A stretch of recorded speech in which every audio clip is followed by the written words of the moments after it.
우리 아침 함께 보실 하나님의 말씀은 요한복음 12장 1절에서 8절까지 말씀이 되겠습니다. 요한복음 12장 1절에서 8절까지 제가 봉독해 드리겠습니다. 6월절 엿새 전에 예수께서 베다니에 이르시니 이곳은 예수께서 죽은 자 가운데 살리신 나사로가 있는 곳이라. 거기서 예수를 위하여 잔치할세 마르다는 일을 하고 나사로는 예수와 함께 앉은 자 중에 있더라. 마리아는 지극히 비싼 향유 곧 순전한 나너 한 근을 가져다가 예수의 발에 붓고 자기 머리털로 그 발을 씻으니 향유 냄새가 집에 가득하더라. 제자 중 하나로서 예수를 잡아줄 가룟 유다가 말하되 이 향유를 어찌하여 300데나리온에 팔아 가난한 자들에게 주지 아니하였느냐 하니 이렇게 말하면 가난한 자를 생각함이 아니요 그는 도둑이라. 돈꾀를 맞고 거기 넣은 것을 훔쳐가미러라. 예수께서 이르시되 그를 가만두어 나의 장례할 날을 위하여 그것을 간직하게 하라. 가난한 자들은 항상 너희와 함께 있거니와 나는 항상 있지 아니하리라 하시니라. 하나님의 말씀입니다. 우리 감사의 기절이 되었습니다. 이제 감사절을 바라보면서 우리 마음에 더 감사한 마음이 더했으면 합니다. 근데 우리 어제 참 너무나 끔찍한 그런 소식을 들었죠. 한국 이태원에서 할로윈 행사로 거의 한 160명 죽었다고 계속해서 사상자가 늘고 있습니다. 중환자실에서 참 계속 위태한 가운데 있는 많은 우리 분들이 계시는데 죽은 사람 대부분이 20대 초반 여성들이라고 합니다. 참 너무나 가슴 아픈 일이 아닐 수가 없어요. 네. 아니 왜 우리나라에서 할로윈을 참 이해가 안 돼요. 아니 뭐 성탄절도 아니고 무슨 종교적인 행사도 아닌데 아니 왜 할로윈을 우리나라에서 뭐 도시마다 그것도 참 사탄의 역사입니다. 사탄의 역사예요. 이 어려운 코로나 지나왔는데 이게 얼마나 허무한 죽음이에요. 너무나 기막힌 일이 아닐 수가 없습니다. 어떻게 보면 마지막 때에 우리가 더 깨어 있어야 되는 그런 때가 아닌가 싶어요. 이 어려운 이 마지막 때를 살아가는 우리가 어떻게 더 감사한 마음을 가질 수 있게 되는가. 오늘 이 요한복음의 말씀을 통해 정말 우리가 이번 감사절을 바라보면서 우리 마음속에 감사가 회복되고 하나님께 진정한 감사를 올려드리는 그러한 시간이 될 수 있기를 우리 주님의 이름으로 축원합니다. 우리 기도하시겠습니다. 사랑의 하나님 아버지, 우리가 살고 있는 세상이 점점 더 악해지고 있습니다. 이 가운데 저희들 더욱 감사한 마음을 갖는 가운데 우리의 믿음을 지키게 하여 주시고 세상에 빛이 되라 하셨는데 소금이 되라 하셨는데 정말 방황하는 많은 영혼들에게 주님의 사랑을 나누게 하여 주시고 그들의 마음속에 하나님을 사랑하는 하나님께 감사한 마음으로 가득하게 하여 주셔서 방황하지 않게 하여 주시고 주님을 맞이하는 우리의 삶이 되게 하여 주시옵소서. 이 아침 말씀 전하는 자와 듣는 자가 함께 되게 하여 주시며 모든 말씀 예수 그리스도의 이름으로 기도드립니다. 아멘. 오늘 이 본문에 보면 마리아가 예수님의 발에 순전한 나드 향유를 붓습니다. 이 나드 향유는요 히말리아 산맥에서 자라는 나드초에서 채취하는 최고급의 향유입니다. 이 나드초는 해발 3,000에서 5,000m 고산지대에서만 아주 희귀한 그런 약초입니다. 근데 이 약초를 이제 가져다 깨끗이 씻어서 말려서 쪄야 거기서 향유가 나오는데 한아름 쪄야 향유가 한 방울 두 방울 그 정도밖에 안 나온다고 합니다. 그리고 휘발성 향유라서 그냥 두면 그냥 알코올처럼 날아가 버리기 때문에 향유를 이집트에서 나오는 옥합에 밀봉하는데 이 영어는 알라바스터 자라고 하는데요. 이걸 보시면은 우리 번역에는 옥합이라고 해서 이렇게 네모난 상자를 생각하는데 그건 아니고 병입니다. 이 병에다 향유를 담아서 위에다 뚜껑을 닫고 밀봉을 해버립니다. 그럼 이제 향유가 날아가지 않기 때문에 그렇게 해서 히말리아, 인도, 지금 네팔 그 지역에서 예루살렘까지 오기에는 이게 상당히 운반도 어렵고 또 가면서 계속 통행료 세금을 내기 때문에 이게 고가로 팔릴 수밖에 없는 그런 향유라고 합니다. 이렇게 만들어진 순수한 나드 향유는 한 근에 무려 300데나리온에 거하게 판매되었는데 노동자 1년치 품삯에 해당하는 그런 액수입니다. 1년 하나도 쓰지 않고 그대로 다 모으면 이 향유 한 병 사는 거예요. 근데 요즘 시중에는요, 나드 향유가 생각보다 저렴합니다. 한 근에 650불 정도 되면은 살 수 있는데 성지답사 가면 가끔 이제 성도님들이 야 이게 그 비싼 향유지 너무 가격이 싸다 그런데 그건 다 인공으로 만든 합성유입니다. 자연산은 너무 인건비가 많이 들어서 더 이상 이제 생산하지 않는다고 합니다. 이 나드 향유는 한두 방울만 발라도요, 그 은은한 향이 며칠을 간다고 그래요. 근데 마리아는 그걸 한두 방울이 아니라 그냥 병째 다 부어버린 겁니다. 그 자리에서 놀라지 않은 사람이 없었을 것 같아요. 그 장면을 목격한 가룟 유다가 5절에 이런 말을 하죠. 이 향유를 어찌하여 300데나리온에 팔아 가난한 자들에게 주지 아니하였느냐. 틀린 말 아닙니다. 네, 가룟 유다가 왜 이런 말을 했는지 요한이 자세히 설명해 주죠. 정말 가난한 사람을 생각한 게 아니었어요. 요한복음 12장 6절에 이렇게 나오죠. 이렇게 말하면 가난한 자들 생각함이 아니요 그는 도둑이라 돈꾀를 막고 거기 넣은 것을 훔쳐가미러라. 근데 동기는 잘못된 게 확실하지만 가룟 유다의 말 그 자체는 일리가 있습니다. 팔아서 가난한 사람들이 줄 수 있죠. 마리아라고 그런 생각 못 하겠습니까? 원래 6월절은 가난한 사람들 구제하는 그런 절기이기도 합니다. 근데 마리아가 예수님에게 향유를 병채로 부어드린 데는 충분한 이유가 있었습니다. 가룟 유다는 그걸 못 본 거예요. 교회에서 일을 할 때요, 가룟 유다 같은 사람들이 있어요. 하나님에 향한 그 감사한 마음, 기쁜 마음을 이해를 못해요. 자, 예수님이 어떤 일을 해주신 거죠? 오늘 보면 바로 전에 보면 예수님께서 마리아의 오빠 나사로를 살려주시는, 죽은 나사로를 살리시는 그런 이야기가 나와요. 죽은 지 나흘이 되어서 시신에서 냄새가 나서 다시 살아날 수 있을 것 같은 희망을 전혀 가질 수 없는 그런 상태였어요. 죽고 나서 얼마 아직 온기가 느껴지는 때라면 모르겠어요. 근데 나흘이 지나서 시신이 이제 부패되기 시작해서 냄새가 나는 그런 상황이었어요. 근데 예수님께서 무덤 앞에서 나사로야 나오너라 하고 큰 소리를 부르시자 그 시신이 움직이기 시작하고 그 무덤에서 걸어 나온 겁니다.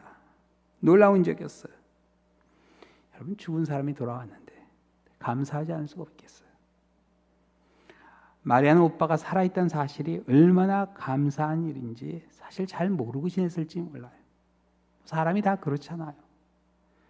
부모님이 살아계시는 것이 얼마나 감사한 일인지 잘 모를 수 있어요. 그런데 돌아가시고 나면은 바로 알게 되지만 이미 늦었습니다. 마리아도 오빠가 죽고 나서야 오빠가 얼마나 소중한 사람인지 알게 되지 않았을까요? 다시 살아난 오빠를 보며 기뻐하는 마리아의 모습을 상상해 볼 수 있어요. 내 마리아가 예수님께 감사했던 이유가 한 가지 더 있었습니다. 그게 다가 아니었어요. 예수님께서 위험을 무릅쓰고 찾아오셨다는 사실이에요. 예수님 당시 유대인의 지도자들의 눈을 피해서 요단강 건너편에서 피신 중에 계셨습니다. 그렇지만 마리아와 마리아 언니 마르다는 오빠의 생사가 달린 문제라 위독할 때 염치불구하고 예수님께 와달라 그렇게 부탁한 거였어요. 그래서 예수님께서 나사렛 집으로 가시겠다고 하자 제자들의 반응이 요한복음 11장 8절 바로 전에 이렇게 나와요. 제자들이 말하되 라삐여 방금도 유대인들이 돌로 치려 하였는데 또 그리로 가시려 하시나이까. 아니 가면 돌을 맞아 죽을 수 있는데 예수는 어찌려고 지금 가려고 그러십니까? 그 얘기잖아요. 나사로를 살리는 일도 중요하지만 예수님 죽으면 어떡합니까? 나사로를 살리는 일은 예수님께서 돌에 맞아 죽을 각오를 하고 하신 일이었어요. 마리아가 이걸 모르지 않았겠죠. 근데 마리아는 왜 이 거액의 향유를 가지고 있었을까? 당시 미혼 여성들은요, 고가의 나드 향유를 가지고 있었던 이유는 딱 하나, 자기가 사용하려고 그걸 가지고 있었던 게 아니라 시집 갈 때 지참금으로 사용하기 위해서였다고 합니다. 생각해보세요. 조그만 나드병 하나가 1년치 임금에 해당합니다. 금덩어리는 무겁잖아요. 근데 이거는 아주 부피가 작고 고가인 거예요. 그래서 여성들이 이걸 갖고 이제 시집 갈 때 이제 그 지참금이 없으면 시집을 못 가니까. 그래서 어떻게 보면 마리아가 예수님의 발에 부어드린 그 향유는요, 마리아의 미래였습니다. 자기 모든 걸 드린 거예요. 오빠를 살려준 예수님께 얼마나 감사했는지 자신의 모든 걸 다 드린 겁니다. 자, 그런데 예수님의 오빠가 죽기 전에 오셔서 살려주셔서도 그렇게 감사했을까요? 감사한 마음이 없기는 않았겠지만 향유를 부을 정도는 아니었을 것 같아요. 왜냐하면 예수님은 늘 병을 고쳐주셨기 때문에 그렇습니다. 베드로의 장모님도 고쳐주시고 매일같이 사람들의 병을 고쳐주셨어요. 근데 죽은 자를 살리는 일은 흔한 일이 아니었죠. 사역 초기에 회당장의 딸을 살리신 일과 나인성 과부의 아들을 살리신 일 후에 처음 있는 일이었습니다. 그러나 다른 두 사건과 달리 나사렛의 경우에는요, 예수님께서 일부러 기다리셨어요. 나사로가 아프다는 소식을 들었을 때 바로 가지 않고 이틀을 더 머무셨습니다. 그리고 나사로의 묘가 있는 베다니로 가실 때 나사로가 이미 죽었다는 걸 알고 계셨습니다. 그래서 요한복음 11장 14절에 예수께서 밝히 이르시되 나사로가 죽었느니라 그렇게 말씀하셨습니다. 나사로의 시신이 무덤에 안치되었던 나흘의 기간이 마리아에게는 더없이 힘든 시간이었겠죠. 절망이었습니다. 집안의 유일한 남자였어요. 대가 끊기는 겁니다. 넋을 잃고 앉아있던 시간이 뭐 원망까지는 아니었다 할지라도 너무나 확실히 실망했던 그런 시간이 아니었을까요? 그래서 예수님을 만나자 다짜고짜 마리아는 이렇게 이야기했어요. 마리아가 예수 계신 곳에 가서 배웠고 그 발에 엎드려 이르되 주께서 여기 계셨더라면 내 오라버니가 죽지 아니하였겠나이다. 예수님이 여기 계셨다면 우리 오라버니가 지금 살아계실 텐데. 아니 예수님 왜 이렇게 늦게 오셨습니까? 와달라고 부탁하지 않았습니까? 아니 오실 거면 일찍 오시지 왜 이렇게 늦게 오셨습니까? 그 말 아니에요?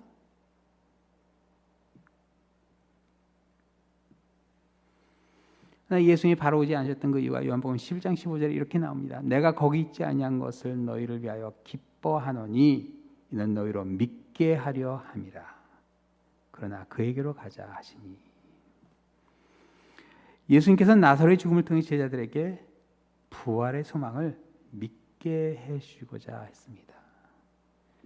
이 사건을 통해서 부활의 소망을 가장 확실하게 믿게 된 사람은 마리아가 아니었을까 싶어요. 오빠의 부활과 함께 생명의 귀함을 깨닫게 되고 부활의 소망이 얼마나 귀한 것인가 아마 너무나 확실히 체험했을 겁니다. 근데 마리아가 부활에 대해서 몰랐던 건 아니었어요. 예수님의 가르침에 누구보다 그 가르침을 귀담아 들었던 마리아였어요. 그런데 정말로 믿은 것이 아니라 했던 그 사실이 오빠가 죽었던 그 나흘의 시간을 통해서 증명되죠. 아는 것과 믿는 것은 별개입니다. 뭐 많이 알 수 있어요. 그런데 그 상황에 딱 처했을 때 이 사람은 믿음은 없구나. 성경 지식은 참 많이 있는데 이 믿음은 없구나. 이게 느껴져요. 여러분 결정적인 순간에 믿음이 없으면요 다 소용없는 겁니다. 뭐 성경 공부를 아무리 많이 해봐야 무슨 소용이 있어요. 그렇죠. 군인이 아무리 훈련을 많이 하면 무슨 소용입니까? 전쟁터에 나가서 적군을 향해 나가지 못하고 무서워서 숨어 있으면 무슨 소용이 있겠어요? 영적 싸움에서 이길 수 있는 힘은 딱 하나, 믿음입니다. 믿음. 알기는 알고 있었는데 믿지는 못한 겁니다. 예수님을 만나자마자 실망을 한 거죠. 예수님이 여기 계셨다면 죽지 않았을 텐데. 내 오빠의 부활을 통해 너무나 확실히 부활의 소망을 믿게 됩니다. 예수의 발에 부어진 향유가 그 사실을 증명해 주는 거죠. 비록 힘든 시간이지만 오빠가 죽었던 그 나흘의 시간을 통해서 마리아는 더없이 감사하게 됩니다. 자신의 미래를 그냥 예수님께 드릴 정도로, 누가 시킨 일도 아닌데 누가 그렇게 해야 된다고 말한 것도 아닌데 자원하는 마음으로 그냥 예수님께 모든 걸 다 드린 거예요. 감사한 마음이었습니다. 감사한 마음. 우리가 하나님께 이런 감사한 마음을 갖기까지 우리에게도 이런 힘든 시간이 있을 수 있어요. 그러나 그 힘든 시간을 통해서 전심으로 감사할 수 있게 됩니다. 요즘 우리 큐티인 같이 하면서 참 은혜가 많이 됩니다. 뭐 구역에 가든지 선교회 가든지 어디 가든지 그냥 그날 말씀 같이 나누니까 너무 좋은 것 같아요. 지난 목요일에 사모같이 큐티인 하는데 본문이 시편 9편이었죠. 다윗의 시였습니다. 다윗이요, 얼마나 고통스러웠는지 하나님께 자신의 고통을 좀 봐달라 그렇게 이야기하죠. 여호와여, 내게 은혜를 베푸소서. 나를 사망의 문에서 일으키신 주여, 나를 미워하는 자에게서 받는 나의 고통을 보소서. 근거도 없는 말로 그를 미워하는 자들로 인해서 정말 얼마나 고통스러워했는지 하나님께 자신의 고통을 보아달라 간구하는데, 문득 생각해 보니까 하나님께서 이미 일을 하고 계셨어요. 하나님께서 자신의 고통을 보지 않는다고 생각했는데 그게 아니었던 거예요. 그래서 시편 9편 15절에 이렇게 이야기하죠. 이방 나라들은 자기가 판 웅덩이에 빠지며 자기가 숨긴 그물에 자기 발이 걸렸도다. 여호와께서 자기를 알게 하사 심판을 행하셨으며 악인은 자기가 손으로 행한 일에 스스로 얽혔도다. 다윗을 그렇게 비난하고 모함했던 사람들이 자기들이 만들어 놓은 함정에 빠져서 넘어지는 것을 다윗은 바라보게 됩니다. 아, 하나님이 벌써 역사하고 계시는구나. 그리고 잠시 찬양을 멈추게 되죠. 그게 바로 괄호 안에 있는 히가연 셀라. 히가연 셀라는 히브리어를 그대로 음역해 놓은 단어들인데, 히가연은 묵상하다, 생각하다는 그런 뜻이 있어요. 셀라는 일종의 쉼표죠. 너무나 힘들고 고통스러워서 하나님이 무심하게 느껴졌는데 사실 그게 아니었던 거예요. 하나님이 이미 일하고 계셨어요. 이러한 하나님의 손길을 깨닫는 그 순간 다윗의 목이 메인 거죠. 울컥했을지 모릅니다. 찬양을 잠시 멈추고 묵상하며 생각에 잠깁니다. 아, 하나님이 기억해 주시는구나. 이 순간이 바로 시편 9편 초반부에 나오는 전심으로 감사하겠다 선포했던 그 이유예요. 다윗이 전심으로 감사하겠다 그렇게 이야기하죠.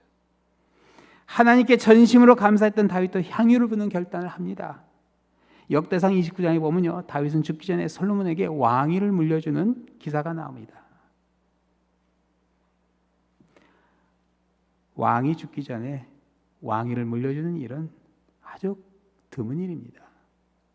얼마 전에 엘리자베스 여왕이 사망 진단서가 공개되었죠. 그 진단서에 보면요, 여왕이 사망한 원인이 올드 에이지, 고령입니다. 병도 아니고 사고도 아니고 나이가 많아 죽었다. 아니, 그런데 그 나이가 그렇게 많도록 왜 그 왕관을 내려놓지 못했을까? 그 아들이 73인데 여러분, 왕자라는 게 그런 겁니다. 죽을 때까지 내려놓지 못하는 거예요. 뭐 이유가 많았겠죠. 뭐 믿을 수 없어서 뭐 여러 가지. 그게 왕권이에요. 근데 다윗은 죽기 전에 왕관을 내려놓습니다. 역대상 29장에 보면요, 다윗이 죽기 전에 평생 모은 재물을 성전 건축을 위해 드리며 이런 고백을 해요. 이 모든 물건이 다 주의 손에서 왔사오니 다 주의 것입니다. 이 모든 물건이 다 주의 손에서 왔기, 다 주의 것이다. 여러분, 그 물건이 다 어떻게 모여진 거죠? 다윗이 전쟁터에서 죽을 고비 넘기면서 그렇게 모아진 재물 아닌가요? 수없이 많은 날들을 전쟁터에서 그렇게 보내면서 그래도 그 물건이 있으면 이 물건도 하나님의 전에 갖다 놓으면 좋을 텐데 이건 이렇게 쓰면 좋을 그런 마음으로 그걸 다 모아놓은 거였어요. 그런데 이날 다윗이 하나님께 드린 물건 중에 가장 귀한 물건은 자신의 왕관이었습니다. 아들에게 솔로몬에게 왕관을 물려주죠. 향유를 붓는 순간이었어요. 향유를 붓는 순간이었습니다. 하나님께 다 드리며 행복했을까요?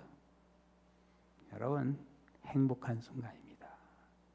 그걸 움켜쥐고 죽을 때까지 안 놓겠다고 안달하는 그 모습이 아니라 온전히 하나님께 드리는 가운데 감사한 마음으로 하나님께 다 드리는 그 마음, 전심으로 감사한 마음 있는 사람만 누릴 수 있는 행복입니다.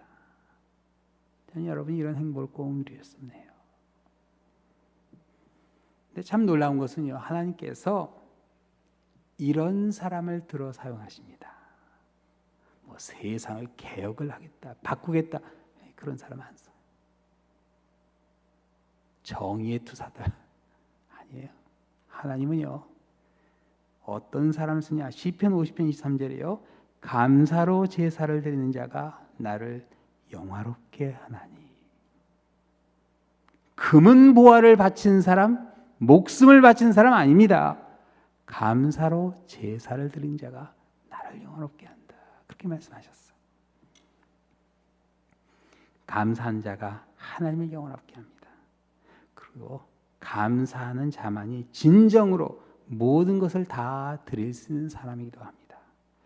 향유가 부어지고 왕관이 내려지고 생명이 드려집니다. 교회 일꾼들을 세우는 기간입니다. 우리 랄리안 장로교회에 감사한 그런 사역자들이 세워졌으면 합니다. 정말 감사로 하나님을 영화롭게 하는 그러한 사역자들이 세워지게 될 때 하나님께서 그 사역자들을 들어 사용합니다.